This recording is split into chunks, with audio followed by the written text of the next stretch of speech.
Lorsqu'un routeur va démarrer, il va aller chercher sa configuration, soit sur un serveur TFTP ou soit à partir de la NVRAM.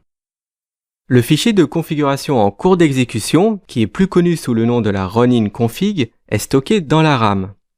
Et le fichier de configuration de démarrage, qu'on appelle la startup config, est stocké dans la NVRAM. Il est possible de copier ces fichiers de conf vers un serveur TFTP, très utile juste avant d'effectuer une modification afin de pouvoir le restaurer en cas de problème. Quand on configure un routeur ou un switch, on travaille sur le fichier de la run-in config.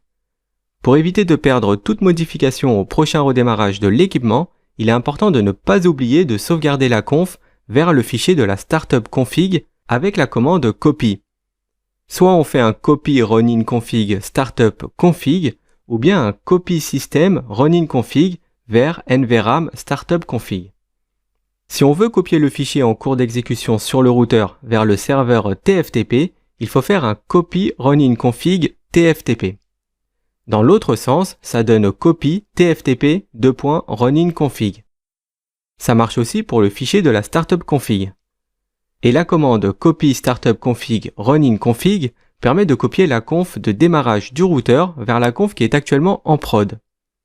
Quand on se connecte sur un équipement et qu'on rentre en mode de configuration globale, c'est-à-dire après avoir tapé la commande configure terminal, nous travaillons sur le fichier de conf en cours d'exécution, la run-in config, celle qui est stockée dans la mémoire RAM. Si on ne copie pas les modifications qu'on a faites vers le fichier de la startup config, elles seront perdues lors d'un redémarrage. La commande erase startup config efface le fichier de conf de démarrage stocké dans la NVRAM. Et la commande erase run-in config supprime la conf en cours.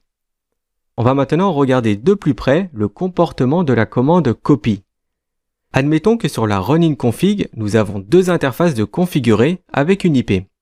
L'interface Gigabit Ethernet 00 qui porte l'IP 172.16.1.1 et la 01 avec l'IP 192.168.1.1.